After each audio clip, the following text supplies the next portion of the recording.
વાત નવસારીમાં વરસાદી માહોલે વિનાશ વેર્યો છે। કળદેવી તાલુકામાં વાવાઝોડાથી અનેક વૃક્ષ ધરાશાયી થયાના દ્રશ્યો સામે આવ્યા છે। આંબા ચીકુના લગભગ 800 વૃક્ષ પડી ગયા અને તેના કારણે કરોડોનું નુકસાન થયું છે। આવક આપતા વૃક્ષો જમીનદોસ્ત થતા હવે ખેડૂતો ચિંતામાં છે। સરકાર મદદ કરે તેવી ખેડૂતોની આશ છે।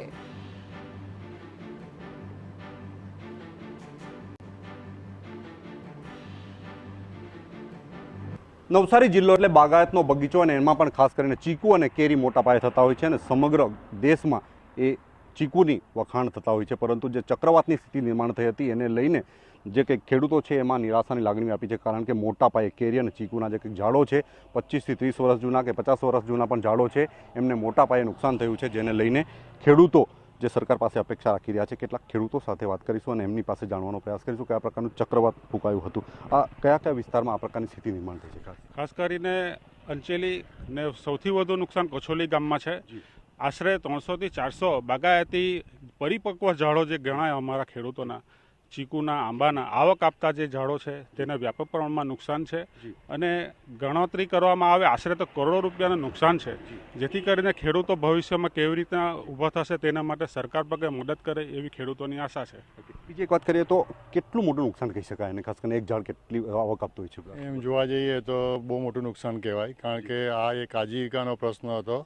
અહીંના જે ખેડૂતો જે છે મોસ્ટલી ચીકુ પર નભે છે અને ચીકુના જ્યારે ઝાડો નું નિકંદન થાય છે ત્યારે એ બહુ મોટું નુકસાન કહેવાય છે, કારણ કે ચીકુની ઇન્કમ જે રેગ્યુલર ઇન્કમ છે અને રેગ્યુલર ઇન્કમથી જ એ પરિવાર એનું પોતાનું ગુજરાન ચલાવતો હોય છે, એટલે આ બહુ મોટું નુકસાન છે। એ નુકસાનને પાછું રીડેવલપ થતાં મિનિમમ 15 વર્ષ લાગશે એવું અમને લાગી રહ્યું છે અત્યારે। ખાસ કરીને કેવા પ્રકારની જે કંઈક સ્થિતિ નિર્માણ થશે અને કેવું નુકસાન થશે એવું લાગે છે કે ભરપાઈ કરવા માટે શું કરવું પડશે? હજુ તો ભરપાઈ તો હવે બરાબર છે કે ભરપાઈ સરકાર સારામાં સારી આપે એવું અમે માનીએ છીએ, પણ હજુ તો વરસાદ પડશે અને જે ઝાડો હાલી ગયા છે એ ઝાડ હજુ બી પડી શકે એવી શક્યતા ખરી જે ચક્રવાતમાં લાગ્યા છે અને હજુ નુકસાન વધી શકે એવી અમને પેલી છે કે હજુ નુકસાન વધશે આનું।